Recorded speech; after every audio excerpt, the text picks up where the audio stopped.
누가복음 16장에 나오는 부자와 나사로 이야기를 함께 나누려고 합니다. 아마 어려서 주일학교부터 교회를 다니신 분들은 이 이야기를 모르는 사람은 아마 아무도 없을 거예요.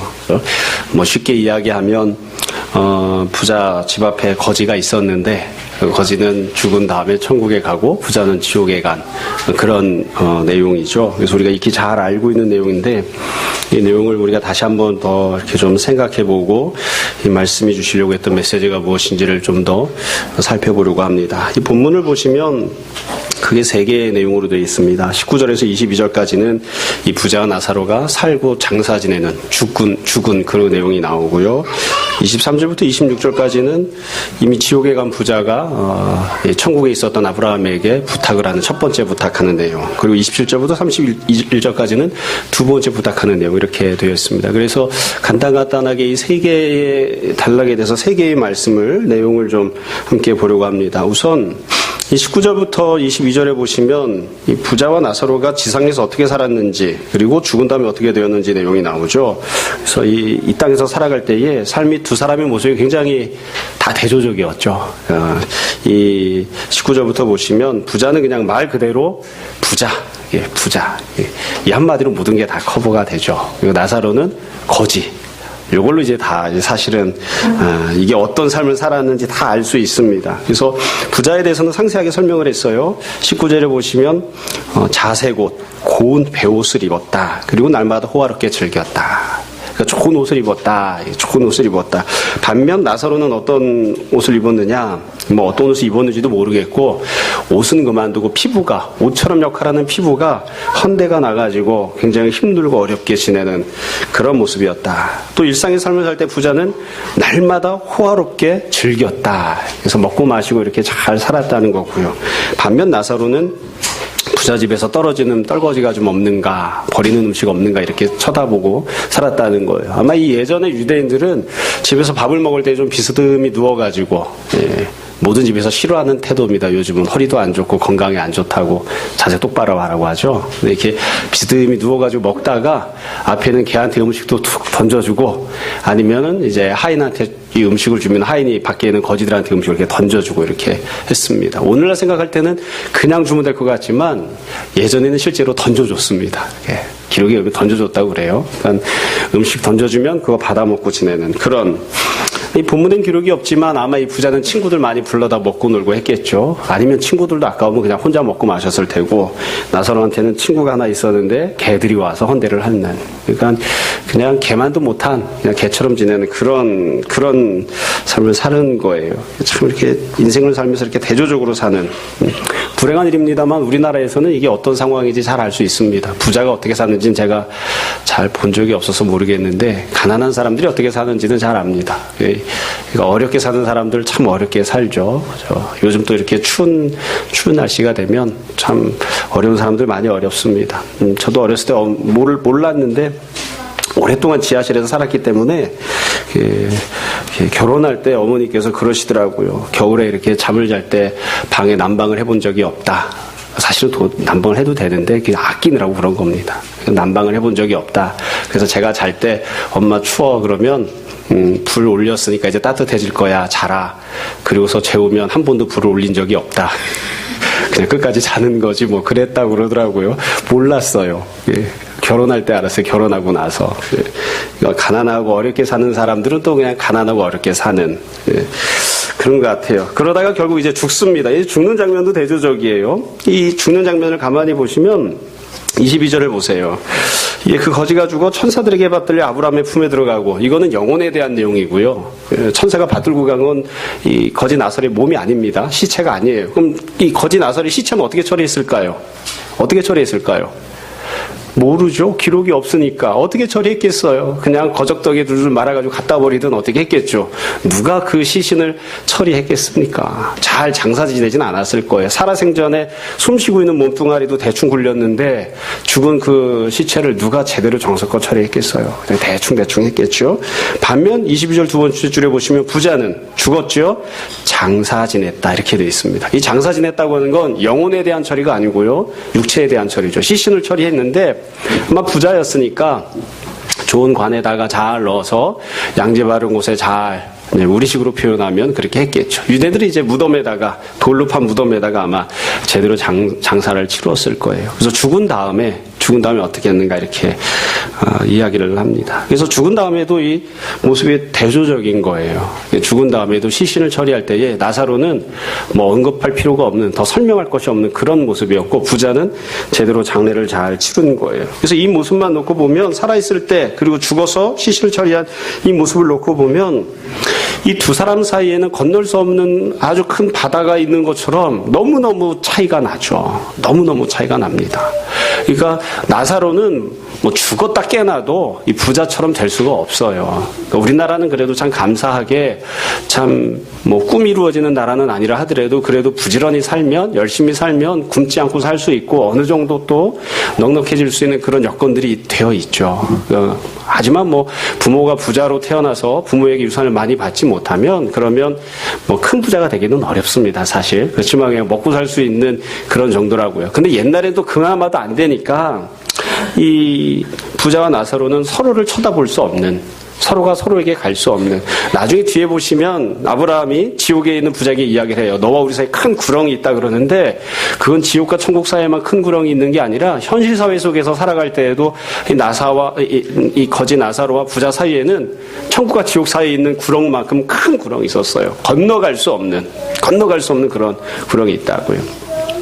제가 초등학교 5학년 때 그냥 동네에서 살다가 그래도 애가 좀 똑똑한 편에 속한다. 그래서 부모님이 애한테 소망을 두고 좀 살아야 되겠다 해서 이사를 했어요. 그래서 여의도로 전학을 갔더니 제가 처음으로 경험한 것이 몇 가지 있었습니다. 그 중에 하나가, 나는 소풍을 갈 때만 그 소세지를 김밥에 넣어서 싸서 갔는데 여의도를 갔더니만 애들이 도시락 반찬으로 햄을 싸우더라고요. 그래서 태어나서 처음 햄을 봤어요. 그래서 창피하지만 조금 참다가 물어봤어요. 그게 뭐냐? 이렇게.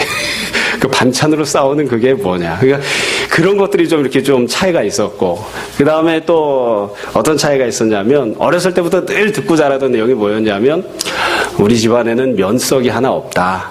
저 면석이가 몇 급 공무원인지 모르겠습니다. 면석이 하나 없으니까 네가 잘 사는 길은 자수성가하는 길밖에 없다. 그리고 너는 몸이 약해서 밖에 나가서 땅 파서 먹고 살기 어려우니까 열심히 공부해라. 공부해서 자수성가하는 것 말고는 딴 방법이 없다. 그래서 늘 그렇게 생활을 했어요. 생각을 하고 늘 성장을 했어요. 그래서 열심히 공부하는 것만이 유일한 길이다. 그랬는데 딱 전학을 가서 봤더니 애들이 장래 희망이 뭐냐? 그랬더니 애들 꿈이 사장이래요. 사장. 그래서 하는 얘기가, 아빠가 갖고 있는 회사를 내가 잘 물려받아서 그 회사를 운영해서 먹고 살려고 한다. 그래서 그때 이제 처음 생각을 한 거야. 아빠가 회사를 갖고 있는 애들도 있구나. 아빠가 회사를 갖고 있는 애들도 있구나. 아빠가 빌딩을 갖고 있는 애들도 있구나. 자, 우진아, 아빠가 빌딩을 갖고 있니? 할아버지는 열심히 공부해야지. 자수성가 말고는 딴 길이 없다. 그렇지? 또 아빠가 또 모질어서 너한테 많이 줄 것 같지도 않다.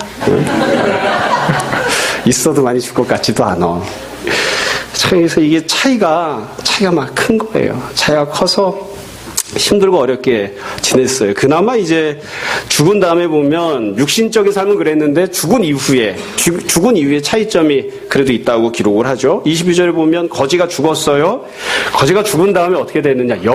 그 영혼은 천사들이 받들어서 아브라함의 품에 들어갔다. 그러니까 보통 때는 친구 한 명 없이, 찾아오는 사람 없이 늘 그냥 거지 나부랭이로 살았는데, 죽은 다음에 시신도 어떻게 됐는지 아무도 모르는데, 근데 그 거지 나사로의 영혼을 천사가, 그것도 한 명의 천사가 아니라 여러 천사들이 와서 받들었다. 받아가지고서는 아버지 아브라함의 품으로 데리고 가는, 천국으로 가는 그런 은혜를 누렸다 이거예요. 죽은 다음에. 또 죽은 다음에 이 부자의 영혼을 보면, 그 뒤에 내용을 보시면 이 부자는 지옥불에 떨어지게 됩니다. 그래서 지옥에 떨어져서는 거기에서 막 은혜를 구하죠. 뒷부분에 보시면 아브라함한테 간구할 때 뭐라고 하냐면, 그냥 나사로한테 좀 보내서 손가락 끝에다가 물을 찍어서 내 혀를 좀 서늘하게 해달라. 참 이 부탁하는 것도 보면 정말 이렇게 간 없이 그냥 부탁을 해요. 좀 간이 배 밖에 나오게 부탁을 하면 좀 나도 좀 천국에 가게 해달라 이렇게 한다든지, 아니면 지옥에도 좀 수도를 설치해 달라 이런다든지, 이렇게 물 한 그릇이라도 달라 이렇게 하는 게 아니라 그냥 손가락에다가 하나 딱 찍어가지고 나한테 달라, 이만큼 힘들고 어려운 거죠. 그러니까 은혜를 전혀 받지 못하는, 하나님의 은혜가 전혀 주어지지 않는, 완전히 단절되어 있는 그런 상황을 이제 표시를 합니다. 표현을 합니다. 그래서 죽은 다음에 나사로는 천국에 가고 그 다음에 이 부자는 지옥에 갔습니다. 이건 우리가 다 알고 있는 이 비유에서 우리가 배워야 되는 첫 번째 메시지입니다. 사람이 지상의 삶으로 끝나는 것이 아니라 죽으면 천국과 지옥이 있습니다. 반드시 있습니다. 그래서 천국에 가는 사람이 있고 지옥에 가는 사람이 있다. 그래서 이 지상에서 어떻게 살았는지와 상관없이, 내가 가난하게 살았으면 지옥 가고 부자로 살았으면 천국에 가고, 이게 아니라 천국에 가고 지옥에 가서 하나님 주시는 상급과 형벌을 받는다. 이 땅에서의 삶으로 끝나는 것이 아니다. 이 땅에서의 삶으로 끝나지 않습니다. 이게 아주 중요한, 사실 제일 중요한 첫 번째 메시지입니다. 근데 사실 이 본문에서 기록하고 있는 예수님 말씀하신 이 비유는 이게 주된 중심 주제는 아니에요. 사실은. 왜 그러냐면, 여러분 이 본문 읽으시면 여러분도 그런 생각하실 거예요. 저는 이 천국과 지옥에 대한 묘사가 매우 불만족스럽습니다. 천국에 간다 그러면 천사가 받들어서 아브라함의 품에 들어갔다. 나는 아브라함 품 싫어요. 아브라함 별로 원하지도 않아요. 예수님 품에 안긴다든지, 하나님 품에 안긴다든지, 그게 안 되면 하다못해 금길을 막 걷는다든지. 우리가 오늘 아까 찬양을 했는데 240장에서 보면 예수님의 손에 못자국을 보아 알 것이라고 얘기했잖아요. 천국에 계신 예수님 못자국 있을까요? 전 없을 거라고 생각해요. 예수님께서 부활하셨을 때는 못자국 있었지만 천국에 가신 다음에는 또 변하신, 하나님 보좌 우편에 앉아 계신 영광스러운 예수님으로 변하시기 때문에 손에 못자국 있다고 생각하지 않아요. 이게 여하튼 여러 가지 생각들을 하는데, 천국에 가면 적어도 지금 여기 이 비유에 나온 묘사와는 전혀 다른 천국이 있을 거예요. 저는 있다고 믿습니다. 그런데 그런 천국에 대해서 묘사를 안 하잖아요. 지옥도 마찬가지예요. 굉장히 좀 불만족스럽습니다. 이 부자가 간 이 지옥에 대한 묘사가. 여러분, 지옥이 이런 것일까요? 지옥이 이렇게 물 한 방울 달라고 이야기할 만한 정서적인 여유가 있는 곳일까? 그런 소망을 가질 수 있는 곳일까? 전 그렇게 생각하지 않아요. 그리고 좀 더 솔직하게 이야기하면, 이 부자가 지옥에서 영원히 불타는 그 유황불의 심판을 받아서 뼈다구도 추리지 못하고 그냥 막 이렇게 묘사를 좀 했으면 좋겠어요. 그게 아니고 그냥 가서 고통을 당했다, 고민스러웠다. 고통당하고 고민하는 정도면 갈만할 것 같아요. 네? 근데 사실 지옥은 그런 곳이 아닌데, 훨씬 더 극심한 곳인데, 여기 보면 천국과 지옥에 대해서는 좀 약하게 묘사를 해놨어요. 왜 그러냐면 이건 비유거든요. 비유예요. 그러니까 여기서 천국과 지옥이 분명히 존재하지만 천국과 지옥이 어떤 모습인지를 상세하게 표현하는 게 이 비유의 중심 목적이 아니기 때문에, 그냥 천국이 있다, 지옥이 있다, 한 사람은 안식을, 품에 안김을, 그리고 한 사람은 그곳에서 소망 없는, 은혜가 단절된 상태에서 극심한 고통을 당한다, 그런 정도의 설명으로 끝난 거예요. 그러니까 일단 우리가 여기서 첫 번째 메시지는 받습니다. 천국과 지옥이 있다. 그러면 두 번째로, 그럼 예수님께서 이 비유를 왜 말씀하셨는가? 이 지옥에 갔던 이 부자가 했던 이야기들이 있습니다. 이 이야기들이 사실은 예수님이 정말 하시려고 하는, 이 비유를 통해 말씀하시려고 하는 메시지인 거예요. 여러분, 부자가 했던 내용을 보세요. 23절부터 26절입니다. 조금만 천천히 읽으시면 우리가 다 이해할 수 있는 내용들입니다. 23절 보세요. 그가 음부에서 고통 중에 눈을 들어 멀리 아브라함과 그의 품에 있는 나사로를 보고 불러 이르되, 아버지 아브라함이여 나를 긍휼히 여기사. 뭘 베풀어 달라고 하죠? 긍휼히 여기사. 그 다음에 어떻게 해달라고 하죠? 나사로를 보내어 달라. 그 손가락 끝에 물을 찍어 내 혀를 서늘하게 하소서. 내가 이 불꽃 가운데서 괴로워하나이다. 그래서 이 부자가 부탁하는 게 있어요. 아브라함에게. 천국에는 아브라함을 보고서 나를 긍휼히 여겨달라, 불쌍히 여겨달라, 그렇게 간구합니다. 그리고 그 불쌍히 여기기 때문에 나사로를 좀 보내달라. 나사로를 보내서 나한테 물을 한 방울 좀 먹을 수 있게 해달라, 이렇게 했어요. 그러니까 아브라함이 뭐라고 대답했느냐? 아브라함이 두 가지 대답을 합니다. 25절 보세요. 아브라함이 이르되, 예, 참 이것도 마음에 안 들어요. 이 싸가지 없는 놈아, 이렇게 해도 시원찮을 텐데, 예, 부드럽게 대답하죠. 예, 너는 언제? 살았을 때 좋은 것을 받았고 나사로는 고난을 받았으니 이것을 기억하라. 그 다음에 언제? 지금, 이제는 그는 여기서 위로를 받고 너는 괴로움을 받느니라. 네가 현재 괴로움을 받는 이유가 무엇인지를 말하면서 너는 살아있을 동안에 어떻게 했다고요? 좋은 것을 받았다 이거예요. 여러분 이 표현을 잘 보시면 아주 이 예수님 비유를 말씀하시면서 아브라함을 통해서 세밀하게 말씀하신 걸 알 수 있어요. 부자가 살아있을 때 어떻게 되었느냐? 부자의 상태를 어떻게 표현했냐면 너는 받았다. 뭘 받았어요? 좋은 것을 다 받았다. 받았다고 하는 말은 사실은 뭐 조금 다른 표현을 쓸 수도 있어요. 네가 열심히 노력해서 수많은 돈을 벌어서 네가 원하는 대로 써도 이렇게 표현할 수도 있어요. 근데 그게 아니라 어떻게 표현을 합니까? 받았다 이거. 받았다는 건 다른 말로 하면 하나님이 너에게 주셨다. 네가 살아있는 동안 갖고 있었던 것, 네가 살아있는 동안 누렸던 모든 것들이 사실은 하나님이 주셨기 때문에 네가 받은 것이다. 그리고 받았던 그것을 가지고 네가 네 원하는 대로 다 써먹지 않았느냐. 그렇게 이야기를 하는 거예요. 안 어렵죠? 그러니까 원래 아브라함이 했던 이야기를 보면 다르게 이야기하면 그렇게 이야기할 수 있어요. 하나님께서 너에게 다 주셔서 너는 받았다. 그럼 그다음에 무슨 내용이 나와야 될까요? 그러므로 네가 받은 것을 가지고 네 것이라 여기지 아니하고 하나님이 원하셨던 대로 사용해야 마땅했는데 너는 그렇게 쓰지 않고 하나님이 주셔서 네가 갖게 된 모든 은혜와 선물들을 네가 받은 그것을 네 원하는 대로, 네 욕심대로, 네 살고 싶은 대로 살았다. 그것도 네 주변에, 네 눈앞에 보면 가난한 자들이 즐비해서 너에게 긍휼을 구하고 너에게 은혜를 구하고 네가 손만 뻗으면 얼마든지 네가 받은 것을 가지고 하나님이 원하시는 대로 그들에게 나눠주고 섬기며 살 수 있었는데 그렇게 안 하고 네 원하는 대로 살았다. 이제 이게 이 아브라함이 대답했던 내용이에요. 정확하게 지적을 해요. 정확하게. 부자의 상황이 어떤 것인지. 뿐만 아니라 이 나사로와 관련해서 이야기할 때도 보시면 여러분이 나사로와 관련해서 설명할 때도 묘사할 때도 본문은 아주 세밀하게 기록을 했습니다. 여러분 앞부분에 보시면 20절을 보세요. 20절을 보시면 상황을 설명할 때 이렇게 설명합니다. 그런데 나사로라 이름하는 한 거지가 헌데투성이로 그의 대문 앞에 어떻게 되어 있다고요? 버려져 있다. 이것도 참 묘해요. 왜 그러냐면 여러분 버려져 있다라고 하는 말이 우리말로 치면 그냥 버려져 있다 이렇게 표현되어 있지만 영어 성경을 찾아보시면 was laid, 그러니까 누군가가 갖다 놓은 거예요. 수동태예요. 이거는 헬라어 성경에서도 수동태로 되어 있어요. 그러니까 이 거지 나사로가 이 부자의 집에 어떻게 되었느냐, 자기 발로 갔다 이렇게 표현한 게 아니라 누군가가 거지 나사로를 그 부자 집 문 앞에다 갖다 놓은 거예요. 여러분 이 거지 나사로가 불구자였을까요? 갈 수 없는, 다리가 없어서 자기 물은 갈 수 없는, 그래서 누군가가 그 앞에 갖다 놔야만 되는, 마치 사도행전에 나오는 미문 앞에 있었던 안진뱅이처럼 자기 물은 갈 수 없으니까 누군가가 날마다 아침마다 그 미문 앞에 갖다 놔주는 그런 불구자였을까요? 아니에요. 그건 아니었던 것 같아요. 그냥 거지였던 것 뿐이지. 그냥 거지 나사로가 그 문 앞에 갔다 이렇게 표현해도 돼요. 근데 그렇게 안 하고 어떻게 했어요?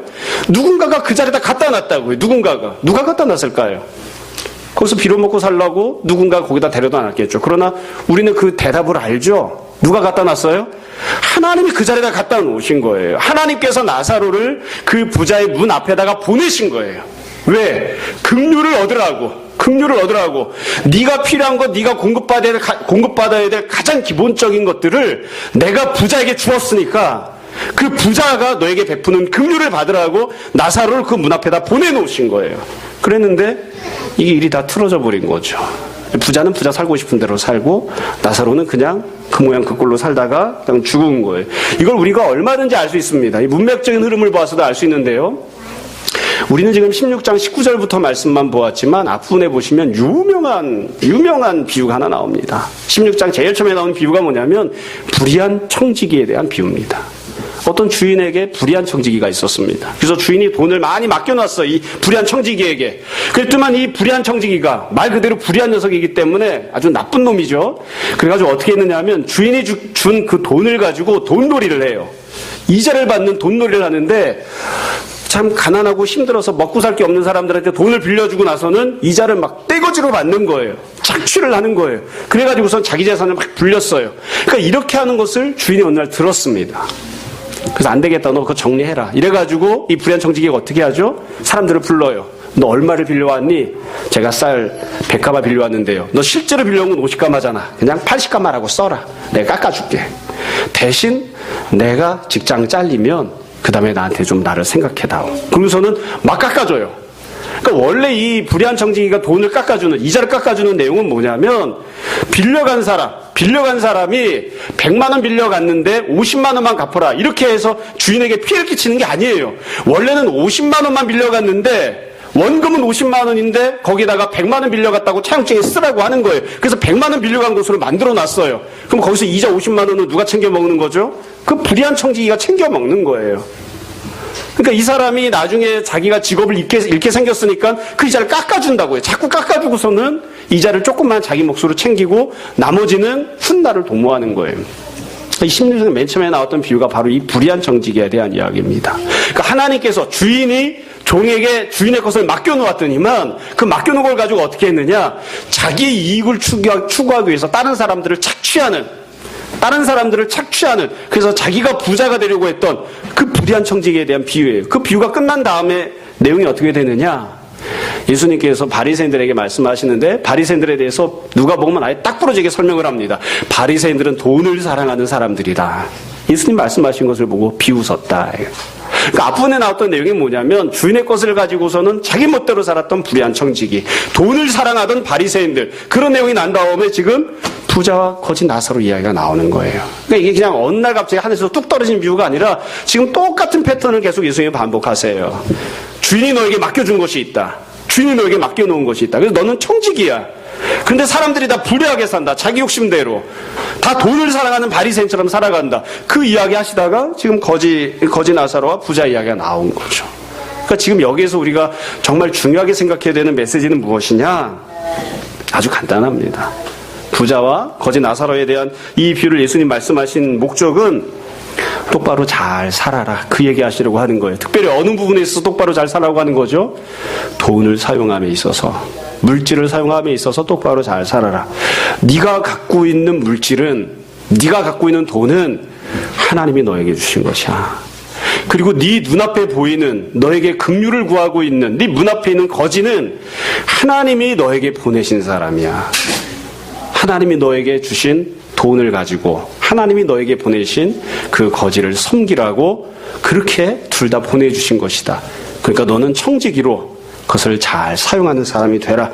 그렇게 이제 그 메시지를 전달하고자 이 비유가 있는 거예요. 근데 그렇게 살았어요? 못 살았어요? 못 살았다고요. 못 살았으니까 그 결과 무엇이에요? 지옥에 들어가서 형벌을 받는 것이에요. 예수님께서 아주 극심하게 말씀을 하시는 거예요.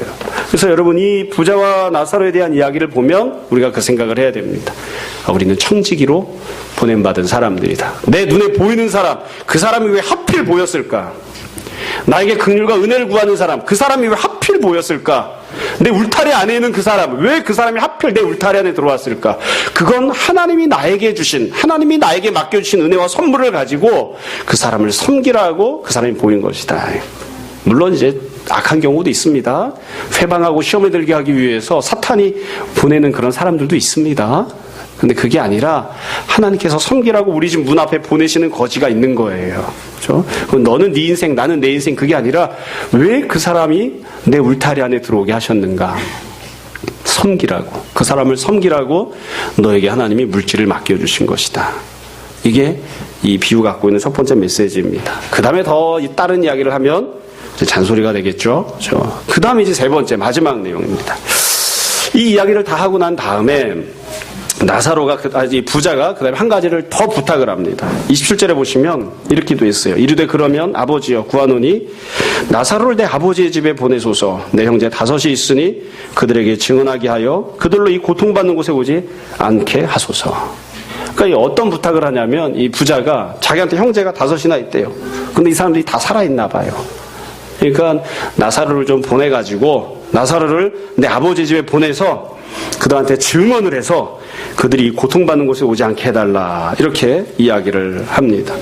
여러분, 이 부탁도 참 우리가 잘 생각을 해봐야 되는데, 어떻게 보면 인간적으로 생각해보면 지극히 당연한 부탁일 수도 있죠. 나는 지옥에 왔지만 저 사람들은, 내 형제들은 지옥에 안 왔으면 좋겠다. 그러니까 나사로를 보내달라, 그렇게 이제 부탁을 하는 것이니까 어찌 보면 지극히 당연한 그런 내용이다, 이렇게 볼 수 있습니다. 근데 여기서 우리가 잘 생각해야 될 점이 있습니다. 나사로를 보내달라 이렇게 부탁을 했는데, 이 나사로를 보내달라고 했을 때에 과연 어떤 모습으로 보내달라는 것이었을까? 물론 이제 아브라함이 안 들어줘요. 그건 할 수 없다 이렇게 이야기하고 안 들어주는데, 만약에 들어주었다면 하나님께서 나사로를 지상에 남아있는 5 형제들에게 다시 보내세요. 그럼 어떤 모습으로 보냈을까요? 어떤 모습으로? 누구도 부정할 수 없는 아주 훌륭하고 존경받고 위엄있고 영광스러운 모습으로, 그 사람이 이야기만 하면 다 순종하고 역시 하나님 말씀에 이렇게 할 수 있는 그런 모습으로 다시 보내실까? 아니면 거짓 모습으로 보내실까? 뭐로 보내실까요? 그건 뭐 하나님 마음이니까. 근데 우리가 그냥 논리적으로 생각해 보면 아마 거짓의 모습으로 다시 보내지 않으실까. 아브라함이 지금 했던 이야기를 그대로 반복하는 거예요. 내가 너한테 기회를 줬잖아, 살아있을 동안.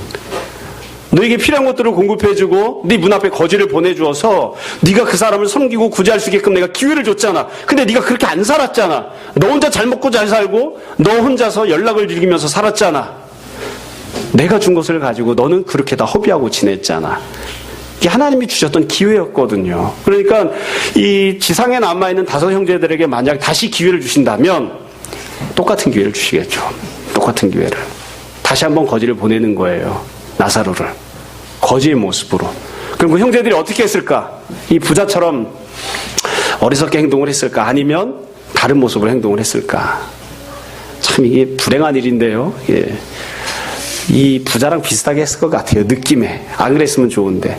그 다음에 우리가 생각해야 될 점이 있습니다. 여러분 본문을 보시면 아브라함이 대답하면서 이렇게 이야기를 해요. 이것도 참 중요한 이 마지막 요점인데요. 29절 보세요. 아브라함이 이르되 그들에게 누가 있다고 이야기하죠? 모세와 선지자들이 있으니 그들에게 들을지어다. 그들에게 들을지니라. 여러분 이것도 참 중요한 특징이고요. 잘 생각해 봐야 되는 점입니다. 여러분 지금 이 지상에 남아있는 형제들에게 누가 있다고 이야기해요? 하나님 말씀 증거하는 사람들이 누구예요? 모세와 선지자들이라고요. 저는 여기를 빡빡 지우고 이렇게 썼으면 좋겠어요. 교회와 성도들이 있다. 혹은 사도들이 있다. 목사들이 있다. 이렇게 얘기 안 하고 왜 지상에서 어떻게 살아야 되는지 그 삶의 모습에 대한 설명을 하면서 모세와 선지자들이 있다. 이렇게 얘기를 했을까? 그리고 왜 하나님 나라에 가는 것도 아브라함의 품이라고 표현을 했을까? 여러분 생각을 해보셨습니까? 사실 이것도 매우 간단해요. 여러분 논리적으로만 생각을 해보자고요. 논리적으로만 생각해보면 이 비유는 굉장히 중대한 결함이 있어요. 우리가 갖고 있는 지식에 의하면. 천국에는 누가 가는 거죠? 천국에 누가 갑니까? 예준아? 천국에 누가 가지? 저요 해봐. 저요. 천국에 누가 가? 왜 답을 가르쳐줘도 안 해? 자, 저요 해봐. 천국에 누가 가요? 그래, 네가 왜 천국에 갈 수 있지? 그렇지, 예수님 믿으니까. 그렇죠. 절대로 예쁘거나 똑똑하거나 성격이 좋거나 그래서 천국 가는 건 아니야. 그렇지? 예수님 믿으니까 천국 가는 거예요. 만약에 예쁘거나 똑똑하거나 성격이 좋아서 천국 가면 그냥 예수님 안 믿어도 저 같은 사람은 갔을 거예요. 근데 이게 제가 너무 88년식 개그를 해서 예수님 믿어야 천국 가는 거잖아. 예수님 믿어야. 근데 지금 본문에 보면 이 부자가 지옥에 간 이유를 설명하면서 아브라함이 뭐라고 해요? 넌 살았을 때 다 누렸잖아. 이렇게 표현을 해요. 살았을 때 원래 뭐라고 표현해야 될까? 예수님 안 믿었잖아. 거지는 가난하게 살았어도 예수님 믿었잖아. 사실 이렇게 얘기가 마땅하죠. 그렇죠? 그리고 만약에 나사로가 살아서 5 형제들에게 돌아간다고 하면, 가서 증거한다고 하면 뭐라고 증거해야 될까요? 예수님 믿어야 천국 갑니다. 그렇게 증거해야 되겠죠. 근데 이 비유는 그런 식으로 되어 있지 않아요. 그런 식으로 되어 있지 않고 살았을 때 어떻게 사느냐와 관련된 내용으로 이야기를 하고 있고요. 뿐만 아니라 살았을 때 어떻게 살아야 되는지를 누가 가르쳐요? 모세와 선지자들이 가르친다고요. 모세와 선지자들이. 복음이 가르치는 게 아니라. 아주 매우 중요합니다. 왜 그러냐면 지금 예수님이 말씀하시는 이 내용은 그러니까 누군가가 하나님이 주시는 은혜를 받아서 청지기로 살아야 된다. 네 옆에 있는 사람을 구제하고 살아야 된다. 이거는 굳이 복음을 듣지 않아도 율법만 갖고 있어도 구약만 갖고 있어도 다 알 수 있는 내용이라는 거예요. 구약만 갖고 있어도 이건 다 알 수 있어요. 하나님께서 그 사람에게 물질을 주셨다. 하나님께서 그 사람에게 건강을 주셨다. 그리고 그 사람 마당에 그 사람 문 앞에 거지를 보내주셨다. 그럼 어떻게 살아야 되느냐? 그건 예수님을 믿지 않아도 예수님을 몰라도 예수님 이전에 하나님께서 주셨던 모세와 선지자들만 알고 있어도 얼마든지 알 수 있는 거예요. 예수님이 사실 원하시는 삶의 변화는 어떤 종류의 삶의 변화냐면 구제 안 하던 사람이 구제하는 삶으로 변하는 거. 그거는 예수님을 믿었기 때문에 하는 게 아니라 예수님을 안 믿어도 얼마든지 변화할 수 있어요. 그건 아주 낮은 수준이에요. 주님께서 정말로 원하시는 삶이란 사실은 이웃을 향해서 어떻게 살아가야 되느냐, 주님이 정말로 원하시는 삶이란 그 사람에게 복음을 증거하고 그 사람을 제자로 삼고 주님께서 하신 것처럼 그 사람을 위해서 자기를 부인하고 자기 십자가를 감당해 주는 거예요. 근데 지금 요구되는 건 그게 아니에요. 그나마는 요구하지도 않아요. 그렇게 높은 걸 요구하는 게 아니다. 구약만 알고 있어도, 율법만 알고 있어도, 사실 예수님께서 여기에서는 모세 선지자라고 표현하셨지만 모세가 선지자가 없어도 인간적인 양심만 갖고 있어도, 양심만 올바르게 갖고 있어도 얼마든지 변화할 수 있는 그런 삶의 변화를 지금 주님이 요구하시는 거예요. 그래서 지금 요구되고 있는 이 내용은 아주 높은 고차원적인, 제자가 되면 누구나 마땅히 따라가야 되는 아주 높은 수준의 그런 요구가 아니에요. 예수님을 몰라도 주님이 베푸신, 하나님이 베푸신 가장 기본적인 은혜만 알고 있어도 이렇게 변화해야 돼. 이렇게 변화해야 돼. 그러니까 여기서 나오는 삶의 변화는 성도들, 교회가 변화해야 되는 그런 변화가 아니라 사람이라면 누구나 다 변화해야 되는 그런 모습입니다.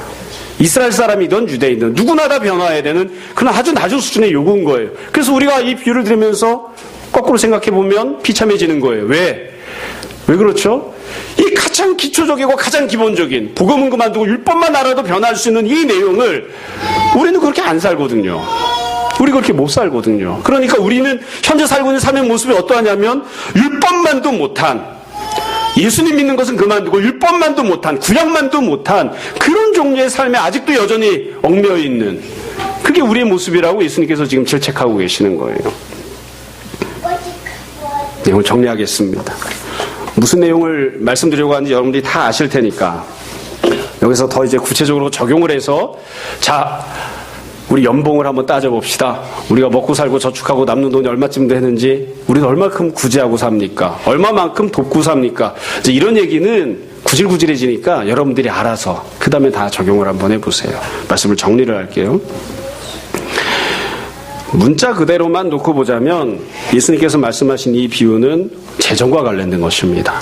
물질을 사용하는 것, 돈을 사용하는 것과 관련된 것입니다.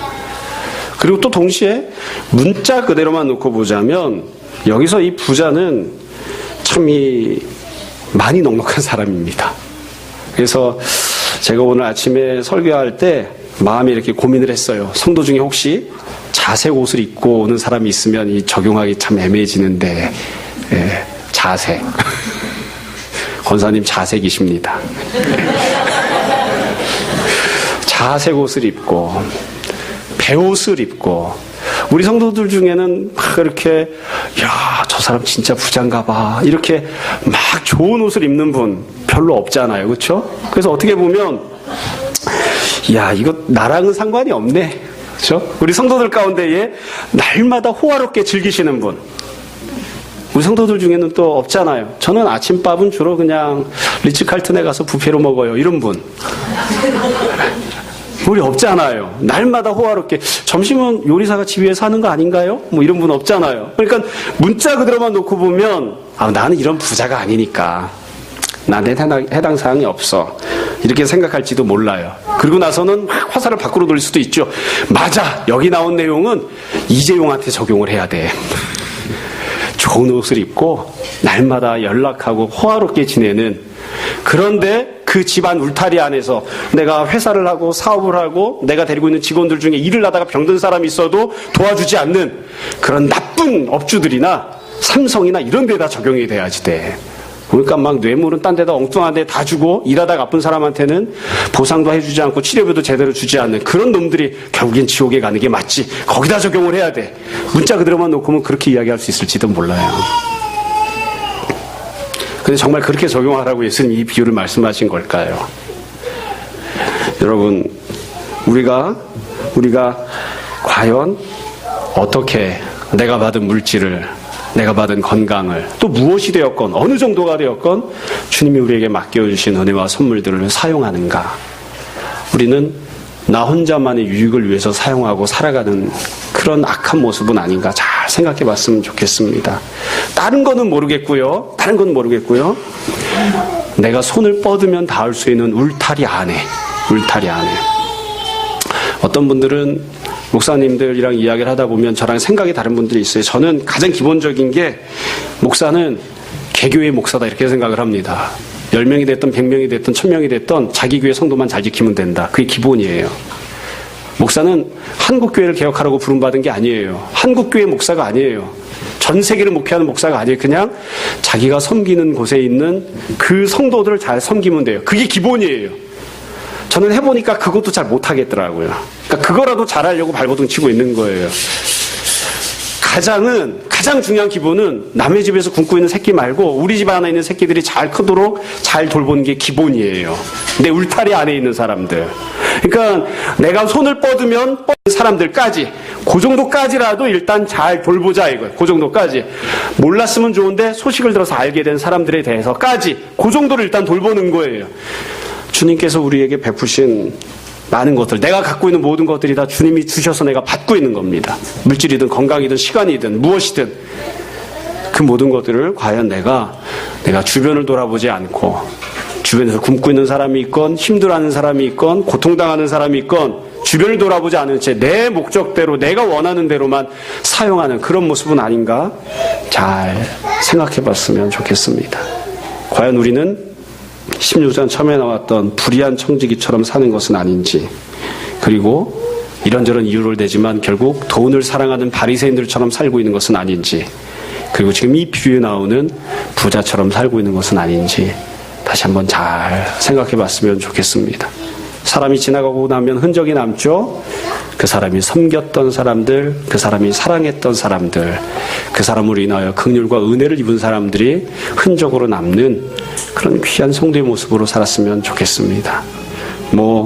돈이 여유가 없으면 따뜻한 말로 찾아가서 격려하고 위로해주는 모습으로, 그 사람을 위해서 기도해주는 곳으로, 여러 가지 방식으로 다른 사람들을 잘 섬기는 아름다운 청지기의 삶을 다 살아가시기를 주님의 이름으로 축원합니다. 시간 잠시 기도하겠습니다.